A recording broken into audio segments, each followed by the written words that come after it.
Yes, hi बेटा, this side C S Harish Matharia. एक बार फिर से हम लोग 11th स्टैंडर्ड महाराष्ट्र बोर्ड का अकाउंट्स का लेक्चर लेकर के आपके सामने आए हो बेटा। अच्छा देखो, इसके पहले हमने क्या क्या पढ़ लिया था एक बार फटाफट से देख लेते हैं। इसके पहले हमने क्या क्या देखा था बेटा। मैं मानता हूँ काफी बार रिवीजन हो गया है, बार बार आप लोगों को बोर होता होगा, लेकिन आप लोगों को एक बार फिर से याद दिला दूं बेटा, आप लोगों की एग्जाम अराउंड 1 साल बाद रहेगी। जब आप 11th स्टैंडर्ड में आते हो तो उसके 1 साल बाद आपकी एग्जाम रहती है। 1 साल तक सारा डेटा आपको रिटेन करके रखना है, सारी चीजें आपको याद करके रखनी है। तो revision is the key to success. आपने साल भर पढ़ाई किया और एग्जाम के आखिरी 1-2 महीने में पढ़ाई नहीं किया मेरे बच्चे, तो फिर चांसेस है कि आपका एग्जाम में स्कोर कम आएगा, मे भी शायद फेल हो जाओगे।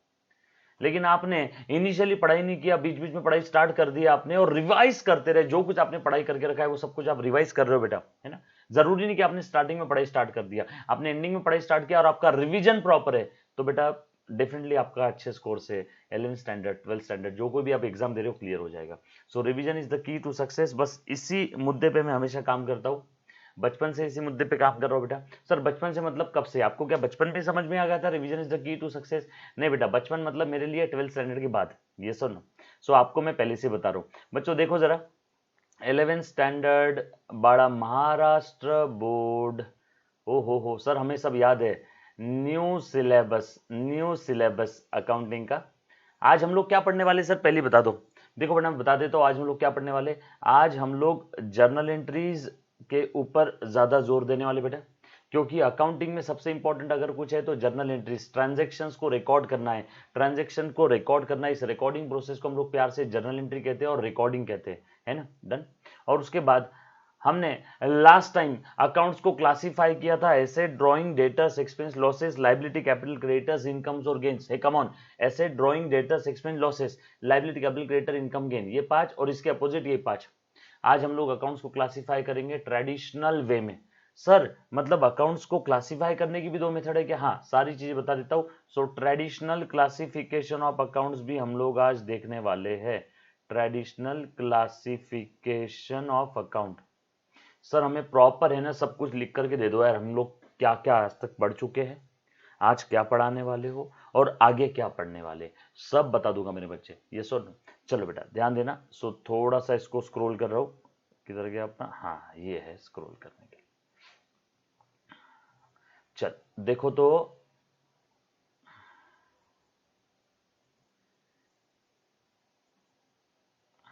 ओके चलो बेटा देखो ध्यान देना।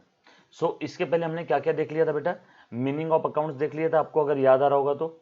बेसिक्स ऑफ अकाउंट्स हमने देख लिया था मेरे बच्चे, देखो दिख रहा है सभी को, बेसिक्स ऑफ अकाउंट्स हमने देखा था।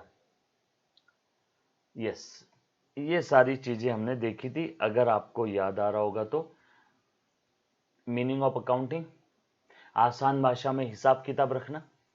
नीड फॉर अकाउंटिंग, अकाउंटिंग क्यों करते हैं, इसके ऑब्जेक्टिव्स क्या क्या है, नीड फॉर अकाउंटिंग, बरोबर। उसके बाद हमने देखा था कुछ बेसिक टर्म्स, याद आ रहा है? Business, goods, asset, drawing, debtors, expense, losses, liabilities, capital, creditors, incomes, gains, याद आ रहा है? वो सारी बेसिक टर्म्स देखा था। Business, set of activity perform on regular basis for the purpose of earning profit, नफा कमाने के लिए, प्रॉफिट कमाने के लिए रेगुलर बेसिस पे जो एक्टिविटीज कर रहे हैं, may be manufacturing, maybe trading, maybe service sector. Manufacturing जैसे कोई कंपनी गुड्स मैन्युफैक्चर कर रही है, बना रही है, फिर बेच रही है, ये सुन नो। ट्रेडिंग, किराना दुकान, माल ला रहा है, माल बेच रहा है। किराना दुकान वाला मैन्युफैक्चर करता है क्या? नो, किराना दुकान वाला मैन्युफैक्चर नहीं करता है, वो ट्रेडिंग करता है। ट्रेडिंग, खरीद रहा है बेच रहा है, खरीद रहा है बेच रहा है। और सर्विस सेक्टर, जैसे मैं आपको सर्विस दे रहा हूं बेटा, यस और नो। जैसे CA, CS, CMA, doctors, lawyers, ये सर्विस देते हैं, यस और no. So maybe manufacturing, maybe trading, maybe service sector, yes और नो। सो हम लोग बोलेंगे set of activity perform on regular basis for the purpose of earning profit is called as business. Goods, जिस चीज में हम लोग धंधा कर रहे हैं, जिस चीज में हम लोग डील कर रहे हो, गुड्स है बेटा। उसके बाद asset, drawing, debtors, expense, losses और liability, capital, creditor, income, gain. ये टोटल 10 कैटेगरीज के हमने अकाउंट्स देखे थे। देन रूल ऑफ अकाउंटिंग भी हमने देख लिया, आपको याद आ रहा होगा। डेबिट बैलेंस वाले अकाउंट बढ़ते हैं तो डेबिट करो, कम होते हैं तो क्रेडिट करो। एंड क्रेडिट बैलेंस वाले अकाउंट, क्रेडिट बैलेंस वाले अकाउंट बढ़ते हैं तो क्रेडिट करो, कम हुआ तो डेबिट करो। कुछ याद आ रहा है क्या? यस और नो? ये सारी चीजें हमने अब तक जो कोई भी 6-7 लेक्चर्स हमने अपलोड किए बेटा, जो कोई भी 6-7 लेक्चर्स दिखाए मैंने आपको, उन सब में ये सारी चीजें हमने पढ़ी थी। उसके बाद हमने देखा था how to pass journal entries, posting, yes और नो। अब देखो ये पोस्टिंग क्या चीज है और ट्रायल बैलेंस क्या चीज है, ये दोनों चीजें अभी तक हमने देखी नहीं है, ये अभी देखना भी नहीं मेरे बच्चे। सर क्यों? कारण की बाळा सध्या तुझी 10वी झालेली आहे, तू आता 11वीत आला, बरोबर आहे, आणि सध्या आपल्याला फक्त बेसिक्स ऑफ अकाउंट्स बघायचे आहे बाळा। सर बेसिक्स ऑफ अकाउंट्स मध्ये काय असते, काही बेसिक टर्म्स आणि एंट्र्या कशा मारायच्या, एंट्र्या जर्नल एंट्री कशी काय घ्यायची, बस तेच आपल्याला शिकायचं आहे। हे पोस्टिंग आणि ट्रायल बॅलन्स आपण ते पुढच्या लेक्चर मध्ये बघू, सध्या बघायची गरज नाही आहे, तर याला मी कट करून टाकतो, बरोबर आहे। आणि याच्यानंतर आपण काय बघितलं बाळा, अकाउंटिंग सायकल, ते पण आपण सध्या बघितलेले नाही आहे, ते पण आपल्याला पुढच्या लेक्चर मध्ये बघायचं आहे। तो इतनी चीजें हमने देखी मेरे बच्चे, 1 2 3 4 और ये 5 के अंदर में how to pass journal entries, बस इतना ही हमने देखा है, बाकी हमने और कुछ देखा नहीं बेटा अभी तक। यस और नो?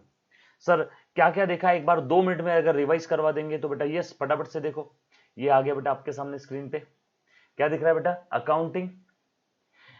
अकाउंटिंग इन लेमन्स लैंग्वेज, आसान भाषा में हिसाब किताब रखना, मनी और मनी जरूरत में जो कुछ भी ट्रांजेक्शन हो रहे हैं उसका हिसाब किताब रखना मेरे बच्चे, उसका मतलब होता है अकाउंटिंग। याद करना बेटा, फटाफट से सारी चीजें आपने याद करना है बेटा, यस और नो। उसके बाद बेटा फटाफट से देखो, देन अकाउंटिंग लेमन्स लैंग्वेज में तो मीनिंग हमने देख लिया था, लेमन्स लैंग्वेज में मीनिंग देख लिया था हमने, टेक्निकल लैंग्वेज का मीनिंग अभी देखने की जरूरत नहीं है। हम लोग बेटा 11th स्टैंडर्ड के बेसिक्स ऑफ अकाउंट्स में टेक्निकल लैंग्वेज में अकाउंट्स का मतलब क्या होता है वो अभी देखने की जरूरत नहीं, बस इतना ध्यान रखो, in layman's language means to record financial transaction, आसान भाषा में हिसाब किताब रखना, बस उतना ही देखना है मेरे बच्चे। उसके बाद ये जो सिस्टमैटिक वे ऑफ अकाउंटिंग हम लोग करने वाले बेटा, ये कैसे करेंगे, with the help of rules of debit and credit, with the help of rules of debit and credit. Unsystematic way में अकाउंटिंग तो कोई भी कर लेता है बेटा, सब्जी वाला पान वाला भी कर लेता है, यस और नो। अनसिस्टमैटिक वे में अकाउंटिंग करना मतलब क्या, आप भी आपके पापा से मम्मी से पॉकेट मनी लेते हो, लिख करके रखते हो कितना पैसा आया कितना गया कहां खर्चा किया, ये हो गया अनसिस्टमैटिक वे ऑफ अकाउंटिंग, ये सुन। चलो आगे बढ़ते हैं बेटा। और उसके बाद फटाफट से ध्यान देना, नीड फॉर अकाउंटिंग, क्यों करते हैं अकाउंटिंग, कुछ याद आया क्या बेटा, है ना। बिजनेस में धंधे में इतने सारे हजारों ट्रांजेक्शन्स होते हैं, सारे में लिख करके सारे में याद करके नहीं रख सकता हूं, दैट्स वाई मैं सारी चीजें लिख करके रखता हूं। So first objective systematic accounting records, और रिकॉर्डिंग हम लोग कर लेते हैं बेटा, हमारा सारे ट्रांजेक्शन्स रिकॉर्ड करके रहेंगे, पहली जरूरत। दूसरा, हमें हमारे धंधे की औकात, बिजनेस की फाइनेंशियल पोजीशन यानी धंधे की औकात समझ में आ जाएगी बेटा। सर उसके लिए क्या करते हैं, उसके लिए हम लोग बैलेंस शीट बनाते हैं मेरे बच्चे, उसके लिए क्या बनाते हैं, बैलेंस शीट बनाते हैं। सर ये बैलेंस शीट क्या होता है, काहे चिंता करो को बड़ा, क्योंकि अभी तक हमने बैलेंस शीट क्या रहता पढ़ा ही नहीं, अभी चिंता करने की जरूरत नहीं है, बस इतना समझो कि हमारे धंधे की औकात समझने के लिए हमें अकाउंटिंग करना जरूरी है। वो अमिताभ बच्चन का डायलॉग था ना, आज मेरे पास गाड़ी है, बंगला है, कार है, तुम्हारे पास क्या है ना, वो सामने राज कपूर या कोई तो था, उसको जंजीर फिल्म का डायलॉग था शायद बेटा, ये सुन नो। तो वो अमिताभ बच्चन अपनी फाइनेंशियल पोजीशन यानी अपनी औकात बता रहा था, अपनी फाइनेंशियल पोजीशन बता रहा था, यस और नो। मेरे पास कितनी प्रॉपर्टी है, मेरे पास 100 करोड़ की प्रॉपर्टी है और मुझे लोगों को देना है सिर्फ 10 करोड़, यानी मेरी नेटवर्थ, मेरी नेट असेट, मेरी नेटवर्थ 90 करोड़ की है, 100 मेरे है, 10 लोगों को देना है, लाइबिलिटी ऑब्लिगेशन, तो मेरी नेटवर्थ 90, मतलब मैं मेरी फाइनेंशियल पोजीशन यानी औकात बता रहा हूं मेरे बच्चे, यस और नो। उसके बाद आगे बढ़ते हैं, फटाफट से ध्यान देना। और क्यों करते हैं अकाउंटिंग, नीड फॉर अकाउंटिंग देख रहे बेटा, फाइनेंशियल परफॉर्मेंस यानी हमारे धंधे का ऑपरेटिंग रिजल्ट, फाइनेंशियल परफॉर्मेंस, जैसे आपकी एग्जाम में आप पास हो गया फेल हो गए, आपका रिजल्ट रहेगा एग्जाम का, वैसे ही धंधे का रिजल्ट क्या होता है, धंधे में फायदा हो यार नुकसान हो रहा है, धंधे में प्रॉफिट हो रहा है लॉस हो रहा है, ये धंधे का रिजल्ट है, ऑपरेटिंग रिजल्ट, इसी को हम लोग प्यार से परफॉर्मेंस बोलते हैं। इसके लिए हम लोग प्रॉफिट एंड लॉस अकाउंट बनाएंगे, P&L अकाउंट बनाएंगे। सर ये क्या रहता, चिंता मत करो, अभी तक हमने देखा ही नहीं P&L अकाउंट क्या रहता, देखेंगे आगे। सर फिर अभी यहां क्यों देख रहे हैं हम लोग नीड फॉर अकाउंटिंग में, क्योंकि बेटा हम लोग ये समझ रहे हैं कि अकाउंटिंग क्यों करते हैं, धंधे का ऑपरेटिंग रिजल्ट यानी फायदा नुकसान समझने के लिए, धंधे की औकात समझने के लिए, बिजनेस में जो भी ट्रांजैक्शन हो रहे हैं वो रिकॉर्ड करने के लिए, ये सारी वजह है कि हम लोग अकाउंटिंग कर रहे हैं। बेटा हम लोग अभी सिर्फ वजह देख रहे हैं, वजह तुम हो, याद आ रहा है क्या, वजह तुम हो, अभी हम लोगों को सिर्फ वजह देखना है कि क्यों अकाउंटिंग करते हैं। उसके बाद बिजनेस से जो कुछ भी इंफॉर्मेशन ओनर को मिलती है, ओनर उस इंफॉर्मेशन के भरोसे डिसीजन लेता है, और वो इंफॉर्मेशन में कहां से मिलेगी, इंफॉर्मेशन क्यों मिलेगी, क्योंकि हमने अकाउंटिंग किया होगा, बुक्स ऑफ अकाउंट से हमें इंफॉर्मेशन मिलने वाली मेरे बच्चे, ये सुनो। So one of the important objective of accounting क्या है मेरे बच्चे, हमें इंफॉर्मेशन मिलती है। जब भी हम लोग धंधे के सारे ट्रांजेक्शन्स रिकॉर्ड करके रखते हैं तो हमें उससे क्या मिलती है बेटा, इंफॉर्मेशन मिलती है। आज के बाद अगर आपसे कोई पूछे कि अकाउंटिंग क्यों करते हैं तो उसको नहीं जरा बैठ, अकाउंटिंग की वजह से हमें बिजनेस की इंफॉर्मेशन मिलती है, बिजनेस की जानकारी मिलती है। और सर उस जानकारी का क्या अचार डालेंगे क्या, ना रे मुन्ना ना, उसका अचार नहीं डालेंगे, उस इंफॉर्मेशन के भरोसे हम डिसीजंस लेंगे। बिजनेस में हजारों टाइप के डिसीजंस लेने होते हैं बेटा, तो उसी इंफॉर्मेशन के भरोसे जो हमें बुक्स ऑफ अकाउंट से मिलती है उसके भरोसे हम लोग डिसीजन लेंगे। मेरी 4 ब्रांचेस है, मेरी 4 सिटी में 4 ब्रांचेस है, एक ब्रांच के अंदर में प्रॉफिट हो ही नहीं रहा है, लॉस में ही जा रही है। ये मुझे कहां से पता चला प्रॉफिट हो रहा है कि लॉस हो रहा है? बुक्स ऑफ अकाउंट से, अकाउंटिंग से। तो मैं डिसीजन लूंगा या तो ये ब्रांच बंद कर दूंगा, या तो यहां के मैनेजर को धक्के मार के बाहर निकाल दूंगा, नया मैनेजर अपॉइंट करूंगा। इससे कहते हैं डिसीजन लेना। ये सुन, उसके बाद आगे चलते बेटा। और क्यों करते? कुछ अदर रीजन भी, अकाउंटिंग क्यों कर रहे हो? Objective, need of accounting, need of accounting और objective of accounting. Other reason में क्या क्या बेटा? किससे कितना लेना है, उसके बाद किसको कितना देना है, उसके बाद बिजनेस में एक्सपेंस कितने हो रहे हैं, बिजनेस में इनकम कितनी है। ये सारी चीजें जानने के लिए हम लोग अकाउंटिंग करते हैं। हे कम ऑन, एक बार मेरे साथ बोल बेटा, अकाउंटिंग की वजह क्या है? एग्जाम में इंपॉर्टेंट क्वेश्चन है, थ्योरी क्वेश्चन है, आता ही है बेटा एग्जाम में। पहली वजह systematic recording of accounts, systematic recording of transactions. दूसरी फिनेंशियल पोजीशन जानने के लिए। तीसरी फिनेंशियल परफॉर्मेंस जानने के लिए। चौथी बेटा इंफॉर्मेशन कम्युनिकेट करने के लिए to the users of books of accounts. जो भी बुक्स ऑफ अकाउंट्स के यूजर्स हैं उनको उनके काम की इंफॉर्मेशन देने के लिए। देन किससे कितना लेना है, किसको कितना देना है, कितने एक्सपेंस है, कितनी इनकम है, ये सारी चीजें जानने के लिए हम लोग अकाउंटिंग करते हैं मेरे बच्चे। यस और नो?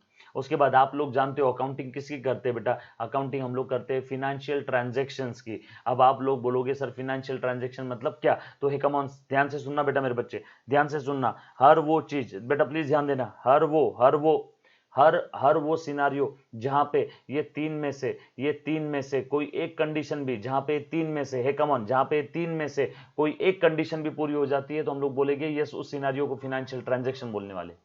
सर आसान भाषा में बता दो बेटा, हम लोग फिनेंशियल ट्रांजैक्शन का अकाउंटिंग करते हैं। सर फिनेंशियल ट्रांजैक्शन म्हणजे काय? अब सुनना बेटा, ये तीन में से कोई एक कंडीशन भी पूरी हो गई तो हम लोग बोलेंगे यस, ये चीज फिनेंशियल ट्रांजैक्शन है। सर पहली कंडीशन ये रही बेटा, पहली कंडीशन मनी और मनीज वर्थ में बिझनेस में या तो कुछ आ रहा है, पैसा किंवा पैशाच्या किमतीत काहीतरी येत आहे बड़ा। कंडीशन नंबर, और कंडीशन नंबर दो, कंडीशन नंबर दो, मनी और मनीज वर्थ में बिजनेस से कुछ जा रहा है। मान लो मेरा ये पेन बेचने का बिजनेस है, मैंने पेन उधारी में बेचा, बोलो मेरे पास अभी पैसा आया इसका, उधारी में माल बेचा, उधारीत विकलं बाळा, पैसे आले नाही, माल दिला, मनी किंवा मनीज वर्थ, पैसा किंवा पैशाच्या किमतीत काहीतरी बाहेर गेलं का? हो, पैसा या पैसे की कीमत में बाहर गया लेकिन पैसा आया नहीं। बोलो ये क्या, ये फिनेंशियल ट्रांजैक्शन है क्या? यस, ये फिनेंशियल ट्रांजैक्शन है। पैसा या पैसे की कीमत में कुछ तो आया है, मैंने उधारी में माल खरीदा, पैसा नहीं दिया लेकिन माल आ गया मेरे पास, यस ये भी ट्रांजैक्शन है। या फिर मैं बोलूंगा बेटा कंडीशन नंबर 3, पैसे या पैसे की कीमत में, कंडीशन नंबर 3 पैसे या कीमत में आया भी और गया भी, मनी और मनी जरूरत में इनफ्लो भी हुआ, आउटफ्लो भी हुआ। इन तीनों में से अगर कोई एक कंडीशन भी अगर सेटिस्फाई होती है, इन तीनों में से अगर कोई एक कंडीशन भी सेटिस्फाई होती है बेटा, if any of the above 3 condition is satisfied, then उस सिनेरियो को हम लोग प्यार से फिनेंशियल ट्रांजैक्शन बोलेंगे और उस फिनेंशियल ट्रांजैक्शंस को हमें क्या करना है? रिकॉर्ड करना है। सो मनी और मनीज वर्थ में इनफ्लो या आउटफ्लो हो रहा है और इधर साइड कुछ एक्सचेंज हो रहा है बिटवीन टू पर्सन और बिटवीन टू अकाउंट। ये बिटवीन टू अकाउंट क्या होता है ये हम लोग अभी नहीं देखेंगे, आगे जब आपके अंदर मैच्योरिटी आ जाएगी तब बताऊंगा बेटा, बरोबर है? अभी बस मैं जैसा बता रहा हूं प्लीज वो सारी चीजें फॉलो करो, बरोबर? 10 साल हो गए बेटा इसी फील्ड में, बस ध्यान देना जो चीज मैं बोलूं ये आगे आपको समझना है तो बेटा समझ जाओ कि अभी आपके अंदर में उतनी मैच्योरिटी आई वो चीज समझने के लिए आगे हम लोग देखने वाले, बरोबर है? अभी सिर्फ इतना ध्यान रखना, मनी और मनीज वर्थ में ऑन इधर साइड अगर कुछ एक्सचेंज होता है तो उस सिनारियो को हम लोग प्यार से फिनेंशियल ट्रांजैक्शन बोलेंगे। चलो बेटा आगे। देन आप लोग भी जानते हो accounting is the language of business, और हर लैंग्वेज में कुछ बेसिक टर्म्स होती है, तो यहां भी बेसिक टर्म्स है। पहली बेसिक टर्म बिजनेस, बिजनेस मतलब क्या है मेरे बच्चे बताना?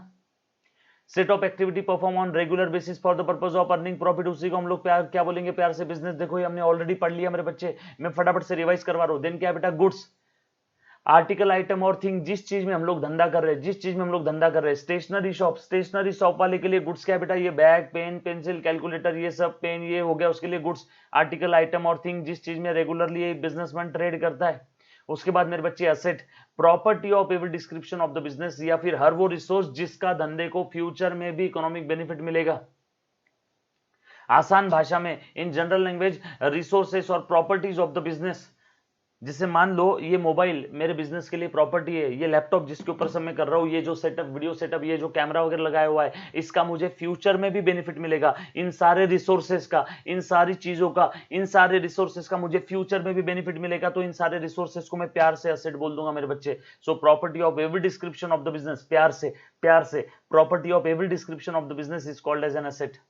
उसके बाद बेटा ड्राइंग, ओनर जब कभी भी धंधे से अपने पर्सनल पर्पस के लिए कुछ विड्रॉल करते हैं तो उस विड्रॉल को प्यार से ड्राइंग बोलते हैं। कुछ याद आ रहा है क्या? डेटस, पार्टी ऑफ पर्सन जिससे इन फ्यूचर मनी और मनी वर्थ में कुछ लेना है। देन एक्सपेंसेस, बिजनेस के वो आउटफ्लोज और पेमेंट है जिसका बेनिफिट बिजनेस को सेम पीरियड में मिलने वाला है। देन लॉसेस, आउटफ्लो तो हो गया लेकिन बेनिफिट कभी नहीं मिलेगा बेटा। उसके बाद बेटा यहाँ पे liabilities, financial obligations of the business, capital investment by the owner in the business, yes or no, in money or money's worth. Then creditors, party or person to whom amount is payable. Then उसके बाद income, business की operating receipt है मेरे बच्चे। और gain, gain मतलब क्या रहता है फटाफट से बता देना। विदाउट हार्डवर्क जो कुछ मिल रहा है वो सब गेन है बेटा, विदाउट हार्डवर्क जो कुछ मिल रहा है वो सब गेन है। उसके बाद फटाफट से रिवाइज करवा रहा हूं, ये हमने ऑलरेडी पढ़ लिया है, सेम चीज हमें बार बार नहीं देखना बेटा। Recording of transaction, recording of transaction में हम लोग क्या करते हैं बेटा, प्लीज ध्यान देना। जो कुछ भी व्यवहार हो रहे हैं, जो कुछ ट्रांजैक्शंस हो रहे हैं बिजनेस के, जहां पे मनी और मनीज वर्थ में ऑन ईदर साइड इनफ्लो या आउटफ्लो हो रहा है, ऑन ईदर साइड एक्सचेंज हो रहा है, उन सारे ट्रांजैक्शन को with the help of debit and credit हमें क्या करना है with the help of debit and credit हमें क्या करना है बेटा, रिकॉर्ड करना है। With the help of debit and credit हमें क्या करना है बेटा, रिकॉर्ड करना है, with the help of rules of debit and credit. उसके बाद परचेसेस, परचेस मतलब क्या, माल खरीदना। अब देखो बेटा कुछ ऐसी टर्म्स है जो आपने इसके पहले नहीं पढ़ी, यहां पे थोड़ा सा स्लो हो जाओ, यहां थोड़ा सा स्लो हो जाओ मेरे बच्चे। परचेस मतलब क्या, माल खरीदना। बच्चों में सब्जी वाला हूं, मैं सब्जी बेचता हूं, बोलो अब मैं मेरे एम्प्लॉय को बोल रहा हूं माल आ गया, मतलब क्या सोना चांदी की बात चल रही है या सब्जी की? तो बरोबर है, सब्जी की बात चल रही। मैं कंप्यूटर सेल सर्विस वाला हूं, मैंने मेरे एम्प्लॉय को बोला माल आ गया, तो कौन से माल की बात चल रही होगी, computers, pen drives, laptop, CD, yes और नो। मेरा गोल्ड का शॉप है, मेरी ज्वेलरी शॉप है, और अब मैं मेरे एम्प्लॉय को बोल रहा हूं माल आ गया, तो समझ जाना बेटा मैं गोल्ड, सिल्वर, डायमंड इन सब की बात कर रहा हूं, यस और नो। सो परचेज, परचेज हर बार हमें परचेज को from the point of view of purchasers देखना बेटा। परचेस का मीनिंग धंधे के हिसाब से चेंज होता है। रियल एस्टेट है, कोई बिल्डर है, तो उसके लिए परचेस माल मतलब फ्लैट्स, सब्जी बेचने वाले के लिए माल मतलब सब्जियां, ज्वेलरी शॉप वाले के लिए माल मतलब सोना चांदी, यस और नो। सो जब भी मैं बोलूंगा परचेस तो समझ जाना परचेस मतलब purchase of goods, purchase of goods, hey come on, purchase of goods, और गुड्स यानी जिस चीज में वो डील कर रहा है, यस और नो। उसके बाद आगे चलते बेटा, बाइंग गुड्स और raw material for consideration. Sir अब ये रॉ मटेरियल क्या होता है बेटा? आपकी मम्मी जब घर पे चाय बनाती है तो चाय बनाने के लिए दूध लगता है, शक्कर लगती है, पानी लगता है, चाय पत्ती लगती है, यस और नो, विलायची लगते, हे सगळे काय झाले, रॉ मटेरियल। किसी चीज को प्रोड्यूस करने के लिए जो कुछ लगता है वो सब रॉ मटेरियल है। सेल्स मतलब क्या, सेल्स मतलब माल बेचा। अगेन माल की definition person to person change है। सोने चांदी की दुकान वाला बोल रहा है माल बेच दिया, तो क्या बेचा होगा, गोल्ड, सिल्वर, सोना, चांदी। भाजीवाला म्हणतो माल विकलं म्हणजे काय विकलं असणार बाळा, भाजी, यस और नो। तो सेल्स के पॉइंट ऑफ व्यू से sales refers to the transfer of ownership, transfer of ownership in the goods, ownership transfer हो गई बेटा, यस और नो। ये तीन कंडीशन है, अभी देखने की जरूरत नहीं, हम लोग आगे देखेंगे क्या चीज है, तो है ना, अभी देखने का काम नहीं मेरे बच्चे। अभी बस मैं आपको धीरे धीरे आपकी उंगली पकड़ के, आपका हाथ पकड़ के धीरे धीरे आपको सब्जेक्ट के अंदर एंटर करवा रहा हूं मेरे बच्चे। इन्व्हेंटरी, इन्व्हेंटरी म्हणजे माल, गुड्स, पण कोणते गुड्स, अनसोल्ड। मेरा सोना चांदी बेचने का काम है बेटा, मैंने 10 किलो सोना खरीदा, उसमें से 8 किलो मैंने बेच दिया, बोलो मेरे पास इन्वेंट्री, अनसोल्ड गुड्स, माल कितना बचा बेटा, 2 किलो, अनसोल्ड गुड्स म्हणजे inventory. Inventory is a technical term for stock, unsold goods, unused raw material. जैसे आपकी मम्मी रोज रोटी बनाती है, आपकी मम्मी ने 10 किलो आटा खरीद के लेके आया रोटी बनाने के लिए, आज आधा किलो आटा यूज कर लिया, बोलो कितना इन्वेंट्री बचा आटे का, 9 किलो, 500 ग्राम, 9.5 किलो, यस और नो। सो इन्वेंट्री यानी अनसोल्ड गुड्स या unused raw material, unused raw material, आटा अनयूज रॉ मटेरियल जो घर पे पड़ा है बेटा, आज आधा किलो यूज कर लिया, 9.5 किलो जो बचा है वो अनयूज रॉ मटेरियल है। कैपिटल एक्सपेंडिचर, यस ये नई टर्म है, अब अच्छे से ध्यान देना। कैपिटल एक्सपेंडिचर मतलब क्या, this is very very very very important बच्चों। एक्सपेंडिचर यानी क्या, ये आपको मालूम है बेटा, खर्चा। अब अच्छे से ध्यान देना, कैपिटल एक्सपेंडिचर मतलब क्या, मैं पहले एग्जाम्पल दे देता हूँ, आपको थोड़ी बहुत चीजें समझ में आ जाएगी। बच्चों प्लीज ध्यान देना, मैंने मेरे बिजनेस के लिए कार खरीदा, is an example of capital expenditure. मैंने मेरे बिजनेस के लिए लैंड खरीदा, is an example of capital expenditure. मैंने मेरे बिजनेस के लिए मशीनरी परचेस किया, कैपिटल एक्सपेंडिचर। बिजनेस के लिए मोबाइल फोन परचेस किया, कैपिटल एक्सपेंडिचर। बिजनेस के लिए मैंने ऑफिस परचेस किया, कैपिटल एक्सपेंडिचर। यस और नो। बिजनेस के लिए बाइक खरीदा, कैपिटल एक्सपेंडिचर। बिजनेस के लिए मैंने प्रिंटर खरीदा, कैपिटल एक्सपेंडिचर। कुछ समझ में आ रहा है क्या? कैपिटल एक्सपेंडिचर यानी क्या है? यानी जो कोई भी आप लंबे समय तक जो कोई भी असेट यूज करने वाले हो, उस असेट में आप जो कुछ भी खर्चा कर रहे हो, या फिर उस असेट को बिजनेस में लेकर आने के लिए जो कुछ खर्चा कर रहे हो, उस असेट को बिजनेस में लेकर आने के लिए जो कुछ खर्चा कर रहे हो, उन सारे खर्चों को हम लोग प्यार से कैपिटल एक्सपेंडिचर बोलेंगे। अच्छा सर, कैपिटल एक्सपेंडिचर का बेनिफिट लंबे समय तक मिलेगा। हाँ मेरे बच्चे, कैपिटल एक्सपेंडिचर का बेनिफिट लंबे समय तक मिलने वाला है। कैपिटल एक्सपेंडिचर का बेनिफिट लंबे समय तक मिलेगा बेटा। देखो ना, bike, car, phone, land, machinery, plant, इन सब का बेनिफिट मुझे लंबे समय तक मिलता है कि नहीं मिलता है? सर सीधा सीधा बोल दो ना, कैपिटल एक्सपेंडिचर मतलब असेट है, क्योंकि ये सारी तो असेट ही है। ये सारा असेट के तो एग्जाम्पल है, ये सारे असेट के तो एग्जाम्पल है। यस मेरे बच्चे, बोल सकते हैं कैपिटल एक्सपेंडिचर से बिजनेस में असेट पैदा होती है, या बिजनेस में असेट बढ़ती है। कैपिटल एक्सपेंडिचर से बिजनेस में असेट बढ़ती है। कैपिटल एक्सपेंडिचर का बेनिफिट लंबे समय तक मिलता है, लंबे समय तक मिलता है। कैपिटल एक्सपेंडिचर का बेनिफिट लंबे समय तक मिलता है बेटा, लॉन्ग टर्म बेनिफिट। असेट बढ़ती है। यस और नो? यस और नो? बरोबर। और एक चीज बता दो बच्चों, प्लीज ध्यान देना। मैंने एक मशीन परचेस किया, कहां से? लंदन से। हे कम ऑन, कहां से परचेस किया? लंदन से। वो मशीन इंडियन करेंसी में थी बेटा 50 लाख रुपए की। वो मशीन लंदन से खरीद के बेटा इंडिया में अपने यहाँ पे लाने के लिए खर्चा हुआ, लाने का खर्चा हुआ, शिप में, जहाज में रख के लाया बेटा, लाने का खर्चा हुआ 5 लाख रुपए। बरोबर है। वो मशीन इंडिया में, बॉम्बे में आ गई, मुंबई मध्ये आली, समुद्र किनारपट्ट्यावर आली शिप आपली, आणि वहां से बॉम्बे से वो शिप पुणे में, मी पुण्याचा आहे ना, मी 12चे, पुणे MH12, तर पुण्यामध्ये ती शिप आली, पुणे में वो शिप यहाँ पे वो मशीन आ गई बेटा। शिप वो बॉम्बे से पुणे में मशीन लेकर आने के लिए खर्चा हुआ 1 लाख रुपए। प्लीज ध्यान देना, पुणे में वो मशीन आ गया फैक्ट्री गेट के सामने, और उस मशीन को इंस्टॉल करने के लिए वो मशीन ऐसा थोड़ी कि लाके प्लग लगा दिए चालू कर दिया।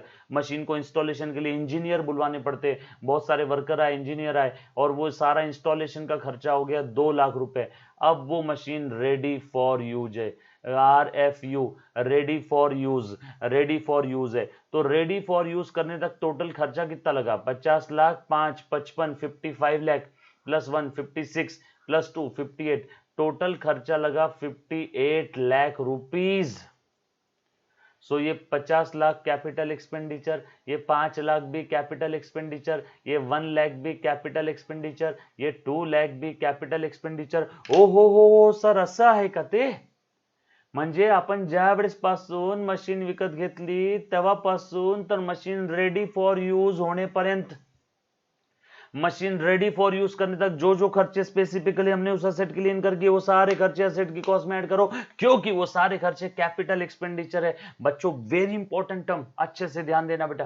Capital expenditure is very very very much important term मेरे बच्चे। हर एग्जाम में इसके ऊपर क्वेश्चन आता है, 11th रहो, 12th रहो, CA CS CMA BCom MCom, हर एग्जाम में इसके ऊपर क्वेश्चन आता है। 11वी 12वी सगळ्या परीक्षेत येतात बाळा। असेट लेने से लेके, असेट खरीदने से लेके, असेट बनाने से लेके, असेट बनाने से, सर असेट बनाते हैं क्या? हाँ, जरूरी थोड़ी कि सारी असेट खरीदते हैं, कभी कभी असेट कंस्ट्रक्ट भी करते हैं, बताऊंगा आगे एग्जांपल। बड़ी बड़ी फैक्ट्रियों में अंदर, फैक्ट्री बिल्डिंग के अंदर मशीनें कंस्ट्रक्ट की जाती है।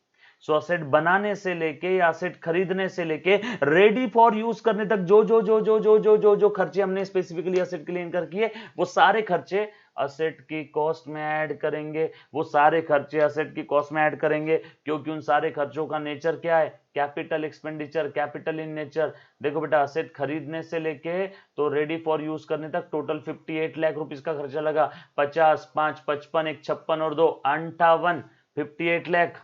50 आणि 5 55 आणि 56 आणि 2 58, बरोबर आहे का बाळा? येस और नो? सो वो सब हो गया कॅपिटल एक्सपेंडिचर.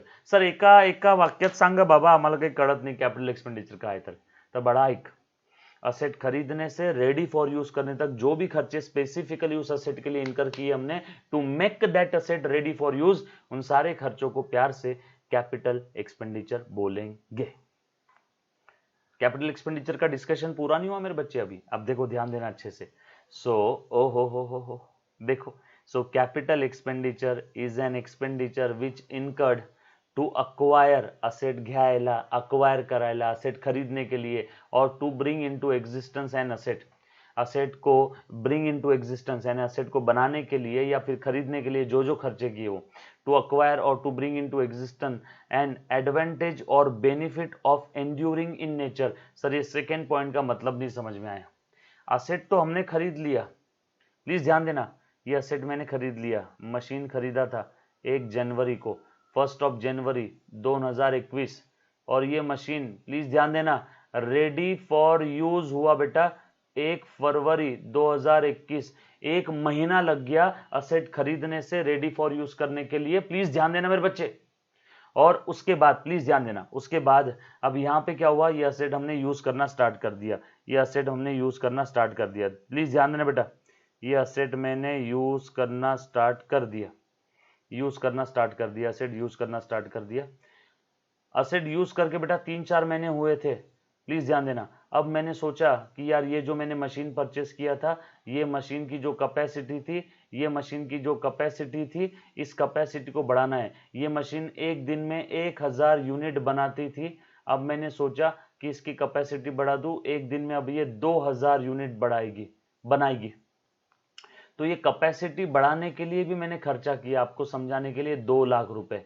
तो ये 2 लाख रुपए भी कैपिटल एक्सपेंडिचर है, ये 2 लाख रुपए भी कैपिटल एक्सपेंडिचर है, ये 2 लाख रुपए भी कैपिटल एक्सपेंडिचर है बेटा, ये 2 लाख रुपए भी कैपिटल एक्सपेंडिचर है.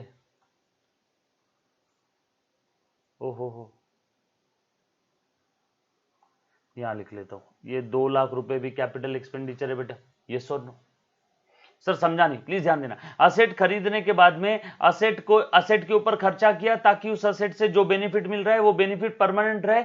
अब ये असेट पहले 1000 यूनिट बनाती थी, अब ये असेट 2000 यूनिट बनाएगी. ये जो बेनिफिट हुआ है, नंबर ऑफ यूनिट प्रोड्यूस बढ़ गए बेटा, ये परमानेंट इन नेचर है कि नहीं है? तो ये असेट का बेनिफिट ज्यादा हो जाना चाहिए, इसके लिए जो खर्चा किया ये खर्चा भी कैपिटल एक्सपेंडिचर है. सर थोड़ा सा गावरान एग्जाम्पल दो ना.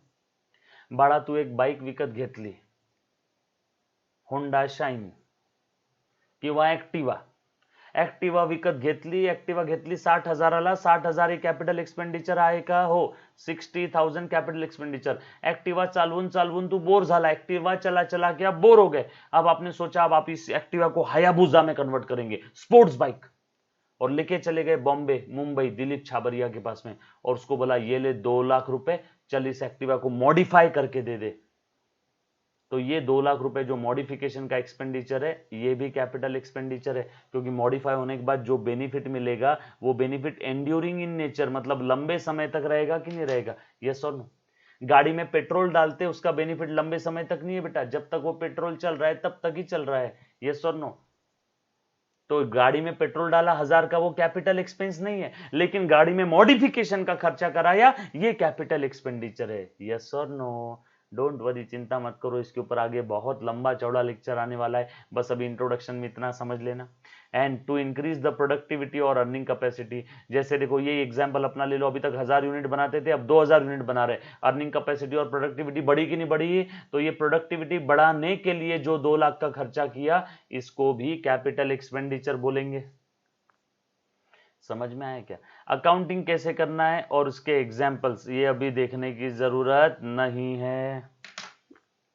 सर आप अभी क्यों नहीं बता रहे अकाउंटिंग ट्रीटमेंट? भैया तू बात समझ, अभी हमने जर्नल एंट्रीज पास करना थोड़ा थोड़ा सीखा है. आप अगर बोर्ड का बुक देखोगे तो उसमें पहले चैप्टर में सब ये दे दिया, बच्चों को समझ में नहीं आता है. पहले चैप्टर में वो टर्म समझे कि उसकी अकाउंटिंग करे, कि उसके एग्जाम्पल्स देखे. हाँ, पहले चैप्टर में घाई नहीं. शांता भाई एकदम आरामात, एकदम आराम से करना है, शांति में, पेशेंस लेके।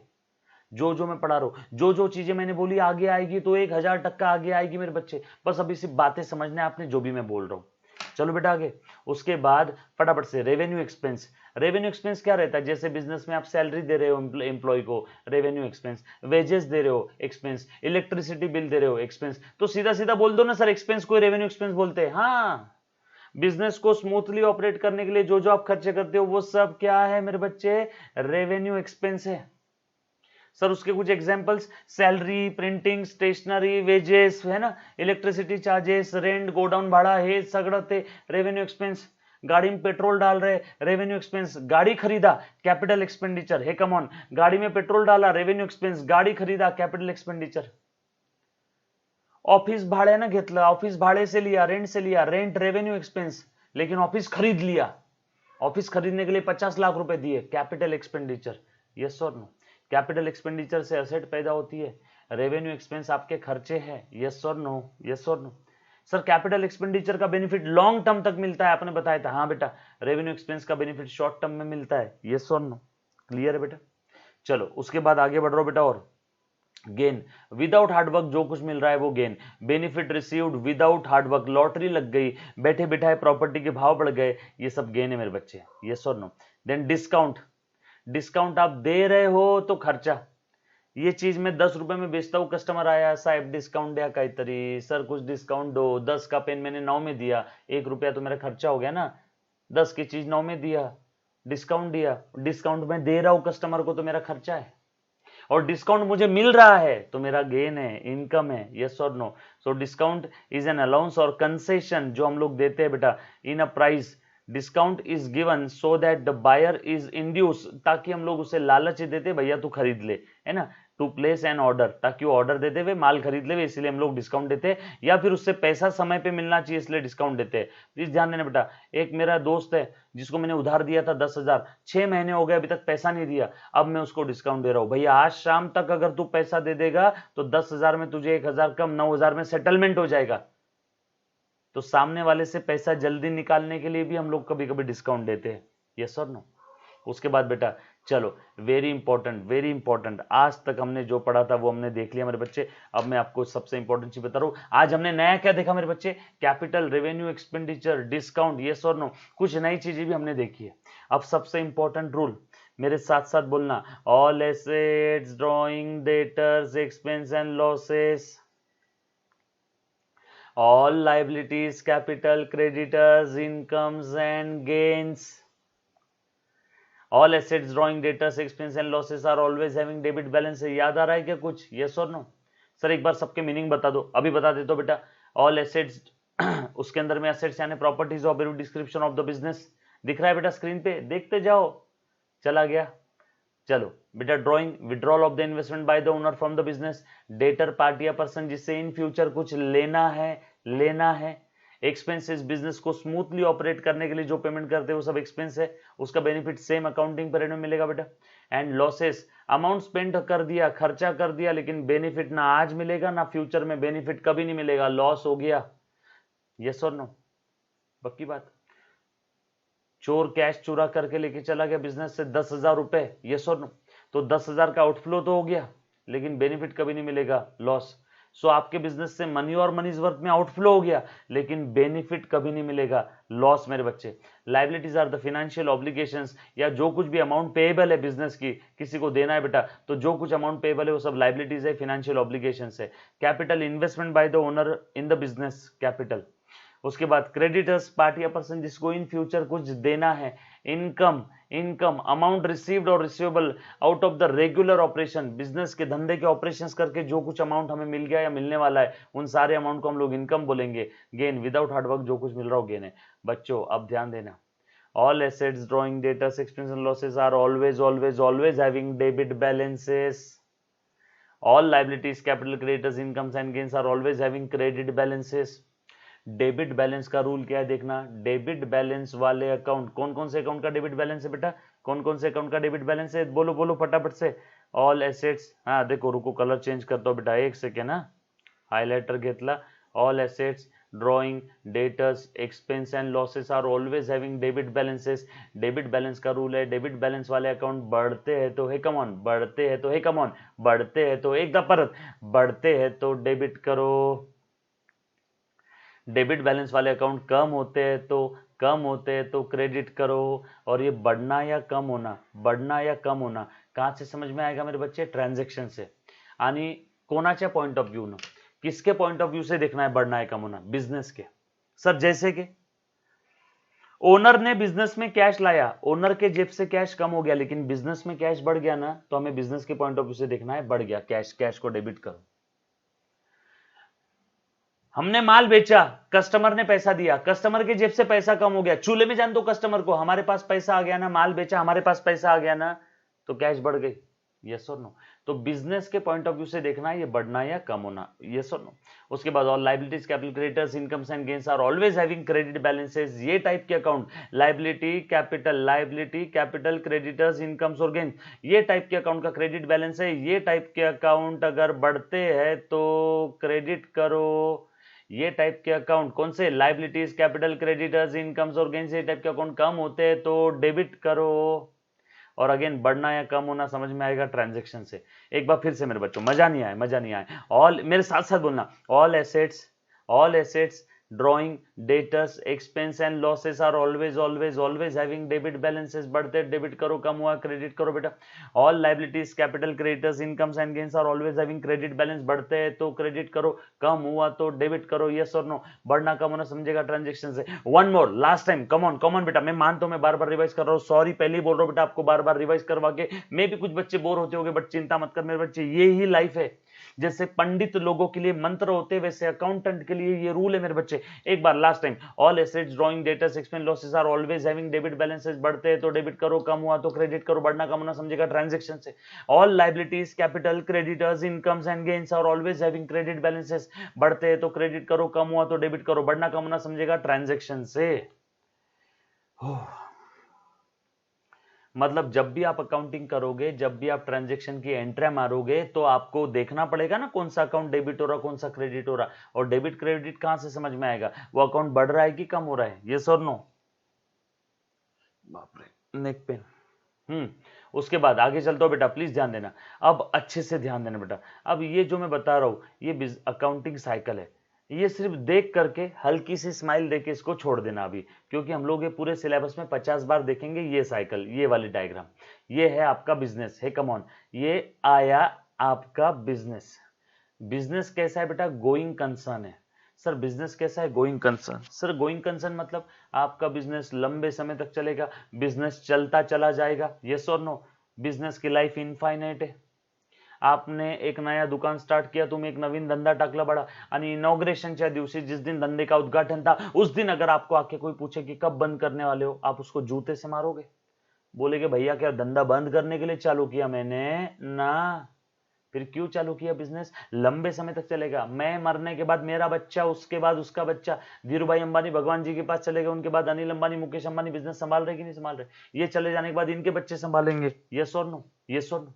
सो बिजनेस जो कि कैसा है? गोइंग कंसर्न है। बिजनेस में क्या होते हैं? ट्रांजैक्शंस। उन ट्रांजैक्शंस को हमें क्या करना है मेरे बच्चे? रिकॉर्ड करना है। रिकॉर्ड कैसे करना है? अनसिस्टमैटिक वे में अकाउंटिंग करना है। जैसे पॉकेट मनी का हिसाब लिखते हो, हाँ पाणीपुरी खाल्ली, मूवी बघितली, ती पैसे राहिले, हे पैसे देवा बाबांना द्यायचे परत, हाँ हाँ हाँ, पॉकेट मनी के जैसा हिसाब लिखना है क्या? पापा से इतने पैसे आए थे, इतने खर्चे हो गए? नो। रिकॉर्डिंग कैसे करना है? With the help of rules of debit and credit. Yes और नो? और सर रिकॉर्डिंग, अब यहां से ध्यान देना अच्छे से, यहां से आगे की चीजें आपने देखी नहीं है बेटा। रिकॉर्डिंग कहां करते हैं? जर्नल एंट्री बुक में, ये हमने देखा है, मैंने लास्ट लेक्चर में फॉर्मेट बताया जर्नल एंट्री बुक का, या फिर रिकॉर्डिंग करते हैं सब्सिडायरी बुक में। अब यहां से आगे जो कुछ है ये आपको पता नहीं है, आपको ये सारी चीजें पता है। यहां से आगे का आपको पता नहीं है, ये सब पता है। यहां से आगे का आपको पता नहीं है, तो यहां से आगे चिंता करने वाली बात नहीं है। यहां से आगे आपने बस देखना है, हल्की सी स्माइल देना है और छोड़ देना है। 50 बार ये चीज आएगी, क्योंकि ये पूरे सब्जेक्ट का मैं डायग्राम बता रहा हूं। ये जो नकाशा, ये जो मैप है, ये पूरे सब्जेक्ट का है मेरे बच्चे। पूरे सब्जेक्ट में हम लोग यही खेलने वाले हैं। ये सुनो, 11th में भी और 12th में भी। फिर महाराष्ट्र बोर्ड हो चाहे सीबीएसई बोर्ड हो। ये अब समझ में आया बेटे। अब देखो रिकॉर्डिंग या तो जर्नल एंट्री बुक में या तो सब्सिडायरी बुक में। सब्सिडायरी बुक अभी तक आपने पढ़ी नहीं, इसलिए मैं इसको बस ऐसे ही आगे कर रहा हूँ। हल्की सी स्माइल देना है, उसको छोड़ देना है, अभी पढ़ने की जरूरत नहीं है। पोस्टिंग क्या है, बैलेंसिंग क्या है, क्या डेबिट बैलेंस क्रेडिट बैलेंस है, अभी बिल्कुल देखने की जरूरत नहीं है। और आखिरी में फाइनल अकाउंट, ये सब हम लोग देखेंगे बाद में। दिखा के आपको स्माइल दिखी, स्माइल, ये सब हम लोग कब देखेंगे, विल सी लेटर। ये नीचे वाला, ये ऊपर की चीजें हमने देखी है, बस ये ऊपर की इतनी ही चीजें देखी है, बाकी इसके अलावा हमने कुछ नहीं देखा। यस और नो, क्योंकि हम लोग अभी बेसिक्स ऑफ अकाउंट्स में है। यस और नो। उसके बाद चलो आगे चलते बेटा। यस, अब समय आ गया है आपको जर्नल एंट्रीज पास करना है। चलो कैसे देखना जरा। सबसे पहला ट्रांजैक्शन आपकी स्क्रीन पे आ गया मेरे बच्चे। Akshay Kumar commence business, Akshay Kumar commenced business with cash ₹95,000 दिख रहा है बेटा सभी को। Akshay Kumar commence business with cash ₹95,000। Furniture कितने का था मेरे बच्चे, 5,000 का। मशीनरी कितने की लाई उसने, 80,000। एंड ऑफ द कैश, ऊपर जो 95,000 कैश आए थे ना, उसी में से 8,000 उसने किसी से लिए है, सुमित से लिए है। मतलब अक्षय कुमार ने धंधा स्टार्ट किया और वो बिजनेस में उसने क्या क्या लगाया, कैश लाया, फर्नीचर लाया, मशीन लाया। और वो जो कैश लाई थी ना 95,000, इसमें से 8,000 कैश उसने किसी दोस्त से लिया था। ठीक है, जो कुछ भी है। अब बताओ, ये ट्रांजैक्शन आपने पढ़ लिया और याद करो पिछला लेक्चर आपने देखा होगा 3 स्टेप में हम लोग अकाउंटिंग करते हैं बेटा। फर्स्ट स्टेप क्या है मेरे बच्चे, बताओ फटाफट से। फर्स्ट स्टेप क्या है, आइडेंटिफिकेशन ऑफ अकाउंट्स। बताओ इस ट्रांजैक्शन की वजह से कौन कौन से अकाउंट्स पे इंपैक्ट आएगा। बताओ इस ट्रांजैक्शन की वजह से कौन कौन से अकाउंट्स बनने वाले मेरे बच्चे, बोलो। सबसे पहले तो ओनर जब कभी भी बिजनेस स्टार्ट करता है ना, तो एक तो ओनर का अकाउंट पक्का है, कैपिटल। उसके बाद ओनर ने जो जो चीजें लेके आई है, cash, computer, furniture, land, building, जो कुछ उसने लाया होगा धंधे में स्टार्टिंग में। ओनर जब भी बिजनेस चालू करने के लिए जो कुछ अपने जेब से लगाता है, पैसा या पैसे की कीमत में, हे कम ऑन, ओनर बिजनेस चालू करने के लिए जो कुछ अपने जेब से लगाता है, पैसा या पैसे की कीमत में, उन सब की अमाउंट की टोटल को हम लोग प्यार से क्या बोलते हैं, कैपिटल। प्लस उसके अलावा कैपिटल अकाउंट तो बनेगा ओनर का एक, उसके अलावा जो कुछ उसने बिजनेस में लेके आया उन सारी चीजों का एक एक अकाउंट बना लेना। ओनर ने क्या लाया रे बाबा, कैश, तो बना लिया मैंने कैश अकाउंट। और क्या लाया ओनर ने, फर्नीचर, तो ये लो फर्नीचर अकाउंट। और क्या लाया ओनर ने, मशीन भी लाई, तो ये लो मशीनरी अकाउंट। और क्या लाया ओनर ने, बस कुछ नहीं हो गया सर, ये तो कैश है। अरे बाबा ये कैश इसी में की है, 95,000 में 8,000 आ गए ऑफ द कैश, म्हणजे वरती जे कैश आणलेली लिए है ना, ऊपर जो कैश लाया उसी में से 8,000 किससे उधार लिए थे बेटा, सुमित से। ठीक है, तो टोटल कैश 95,000 आ गया, उसी में 8,000 सुमित से उधार लिए। और सर 8,000 सुमित के, 95,000 में सर 8,000 सुमित से लिए, तो बचे हुए कहां से लाए। आपको क्या करना है, कहां से लाए बेटा, देखो ये है ओनर और ये है बिजनेस। ओनर ने बिजनेस में क्या क्या लाया, कैश लाई, कंप्यूटर, फर्नीचर, लैंड, बिल्डिंग, जो कुछ लाया, इन सब की टोटल को हम लोग क्या बोलते हैं, प्यार से कैपिटल। अब ओनर ने कैश चोरी करके लाया, डाका डाल के लाया, उसके ससुर से लाया, भाई से लाया, बीवी से लाया, कहीं से भी लाया, वो ओनर का टेंशन है। सर क्यों ओनर का टेंशन, बताया था पिछले लेक्चर में, ओनर और business are separate separate person. Business अलग आदमी है, ओनर अलग आदमी है। ओनर ये पैसा चोरी करके लाए, कहीं से भी लाए, आपल्याला काय घेणं देणं। ओनर ने बिजनेस में कितना पैसा दिया, 95,000। अब वो 95 में थोड़ा सा सुमित से ले, कि सुमित के बीवी से ले, कि बहन से ले, मां से ले, अपने को क्या लेन देन।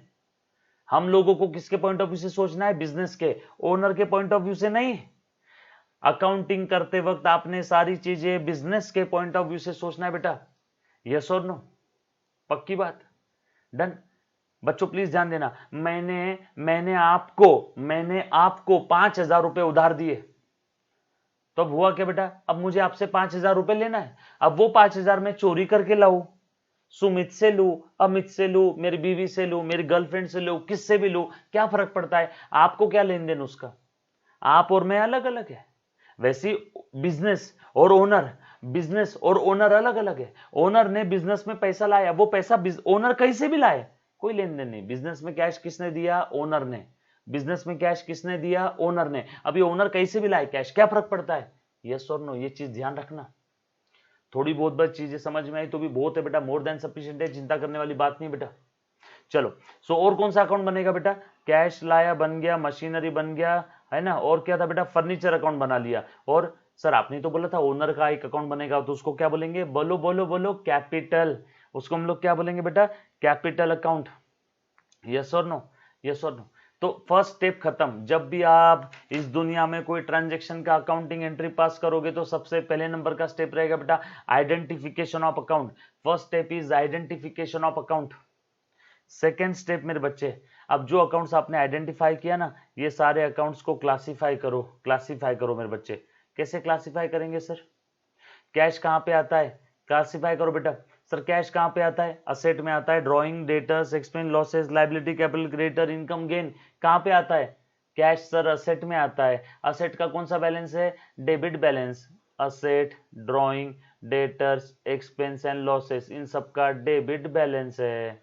असेट के अपोजिट लायबिलिटी, ड्रॉइंग के अपोजिट कैपिटल, डेटर्स के अपोजिट क्रेडिटर्स, एक्सपेंस के अपोजिट इनकम, लायबिलिटी के अपोजिट ये लॉसेस के अपोजिट गेन, इन सबका क्रेडिट बैलेंस है। रूल क्या है, डेबिट बैलेंस वाले अकाउंट बढ़ते हैं तो डेबिट करो, कम हुआ तो क्रेडिट करो। क्रेडिट बैलेंस वाले अकाउंट बढ़ते हैं तो क्रेडिट करो, कम हुआ तो डेबिट करो। मैं मानता हूं बार बार बोल रहा हूं, प्लीज लर्न करना, नहीं तो आप भूल जाओगे। इसीलिए मैं पागल नहीं हूं बेटा जो इतने समय तक एक ही चीज बार बार बोल रहा हूं, ऐसी बाल सफेद नहीं हुए, ऐसे मैंने सीएस नहीं किया। सर क्या बात करो, आपने दोनों डिग्री की है क्या, हाँ बेटा मैंने सीएस LLB JDCA BCom सगळं काही केलं, पण एकच गोष्ट समजली, revision is the key to success. बार बार रिवाइज करो, बार बार। मैं आपका पूरा सिलेबस 4 बार करवा के दूंगा बेटा, पूरा सिलेबस कितने बार, 4 बार। डोंट वरी, बोलो हरी, चिंता करने वाली बात नहीं है। यस और नो। चलो बेटा फर्स्ट स्टेप में जो जो आपने अकाउंट्स आइडेंटिफाई किए थे वो सारे अकाउंट्स को क्लासिफाई कर दो। कैश को कहां पे क्लासिफाई करेंगे बेटा, बोलो कैश कहां पे आएगी, असेट में। असेट का कौन सा बैलेंस है, डेबिट बैलेंस। सो कैश का भी डेबिट बैलेंस, ये देखो। और रूल क्या है, डेबिट बैलेंस बढ़ता है तो डेबिट करो, कम हुआ तो क्रेडिट करो। बढ़ता है तो डेबिट करो, कम हुआ तो क्रेडिट करो। देखो यहां लिख देता हूं। फर्नीचर कहां पे आएगा, ये भी असेट में आएगा। असेट का भी डेबिट बैलेंस बढ़ता है तो डेबिट करो, कम हुआ तो क्रेडिट करो। मशीनरी भी असेट में आती है, मशीन का भी डेबिट बैलेंस सेम रूल, बढ़ता है तो डेबिट करो, कम हुआ तो क्रेडिट करो। यस और नो। और कैपिटल, कैपिटल कहां पे आता है, लायबिलिटीज, कैपिटल, कैपिटल, कैपिटल कहां पे आएगा बेटा, कैपिटल कहां पे आएगा। मैं बात करता गुरु सर, मैं बात करता हूँ, लेक्चर में हूँ, कॉल खत्म होते ही कॉल करता हूँ। हाँ हाँ सॉरी बेटा। चलो कैपिटल कहां पे आएगा, ये कैपिटल, कैपिटल में लायबिलिटीज, कैपिटल, कैपिटल का भी क्रेडिट बैलेंस, कैपिटल का क्रेडिट बैलेंस। क्रेडिट बैलेंस का रूल क्या है बेटा, बढ़ता है तो क्रेडिट करो, कम हुआ तो डेबिट करो। यस और नो। हो गई सेकंड स्टेप खत्म। अब बता मेरे बच्चे थर्ड स्टेप क्या थी, थर्ड स्टेप था apply the rule and pass the entry. Sir नहीं समझा, प्लीज ध्यान देना। थर्ड स्टेप क्या है, बड़ा आसान है मेरे बच्चे। कैश का डेबिट बैलेंस है, कैश बढ़ता है तो डेबिट करना है, कम हो रहा क्रेडिट करना है। बढ़ना कम होना किसके पॉइंट ऑफ व्यू से, बिजनेस के। बढ़ना कम होना कहां से समझ में आएगा, ट्रांजैक्शन से। चलो चेक करो, ट्रांजैक्शन में लिखा था अक्षय कुमार ने बिजनेस में कैश लेके आया। अक्षय कुमार बिजनेस में कैश लाया है तो बिजनेस में कैश बढ़ेगी, हाँ बढ़ेगी तो उसे डेबिट करो। अक्षय कुमार ने बिजनेस में फर्नीचर लाया तो बिजनेस में फर्नीचर एज अ असेट बढ़ गया तो फर्नीचर को भी डेबिट करो। अक्षय कुमार ने बिजनेस में मशीन लाया तो मशीन ये भी असेट है, ये भी बढ़ती है तो इसको भी डेबिट करो, कम हुआ तो क्रेडिट। लेकिन यहाँ पे मशीन आ गई बिजनेस में तो बिजनेस में as a asset machine increase हो गई ना, डेबिट करो। और जब कभी भी ओनर ये सारी असेट बिजनेस में लाता है तो बोलो बेटा, ओनर जब भी बिजनेस में कुछ डाल रहा है तो कैपिटल बढ़ेगा। ओनर जब बिजनेस से विड्रॉल कर रहा है पर्सनल पर्पस के लिए तो कैपिटल कम होगा। ओनर ने यहाँ पे बिजनेस में चीजें लाई है, कैपिटल, कैपिटल बढ़ रहा है, कैपिटल का क्रेडिट बैलेंस बढ़ रहा है तो उसे क्रेडिट करो, क्रेडिट बैलेंस बढ़ रहा है तो क्रेडिट करो। That's it, game over. चलो कैश कितना था बेटा, 95,000। सर यहाँ सुमित का अकाउंट नहीं बनेगा क्या, ना मेरे मुन्ना ना। मैंने आपको 5,000 रुपए दिए, आप आपके बुक्स ऑफ अकाउंट में मेरा अकाउंट बनाओगे। मैंने वो 5,000 मेरे वाइफ से लिए थे तो आप आपके बुक्स ऑफ अकाउंट में मेरे वाइफ का अकाउंट नहीं बनाओगे बेटा। मैं वो 5,000 कहीं से भी लाऊं, आपको क्या, मैंने आपको 5,000 दिए तो आपके बुक्स में मेरा अकाउंट। तो वैसे ही यहाँ पे ओनर ने बिजनेस को कैश दी। अब ये ओनर ने कैश सुमित से लो, टुमित से लो, फुमित से लो, किससे भी लो, उसको बिजनेस को क्या लेन देन है, बिजनेस को कैश किससे मिली, ओनर से। तो बिजनेस के बुक में सिर्फ ओनर का अकाउंट यानी कैपिटल अकाउंट रहेगा। ओनर ने पैसा कहां से लाया, उसका बिजनेस को कोई लेन देन नहीं। सर फिर सुमित का हिसाब किताब कौन लिखेगा? ओनर उसके पर्सनल बुक्स ऑफ अकाउंट में। बिजनेस के बुक्स ऑफ अकाउंट में ओनर के पर्सनल ट्रांजैक्शंस नहीं आएंगे। ओनर उसके पर्सनल बुक्स ऑफ अकाउंट में लिखेगा सुमित से पैसे लिए थे, लेकिन बिजनेस के बुक्स ऑफ अकाउंट में कैपिटल में दिखेगा बेटा जो भी कुछ है, बिजनेस के बुक्स में सुमित का नाम नहीं आएगा। हाँ, बिजनेस ने अगर सुमित से पैसा डायरेक्टली उधार लिया होता तो सुमित का अकाउंट बनता। यस और नो? चलो बेटा, कैश कितनी थी? 95,000। तो ये इसके बारे में देखने की जरूरत नहीं है, ये हमारे लिए रिलेवेंट है। सुमित से लो, टुमित से लो, किससे भी लो। हाँ बेटा, फर्नीचर कितने का है बेटा? यहाँ पे फर्नीचर आया 5,000 रुपए का। उसके बाद कैश कितनी थी बेटा? 95। फर्नीचर 5। मशीन कितने का था बेटा? 80,000 का।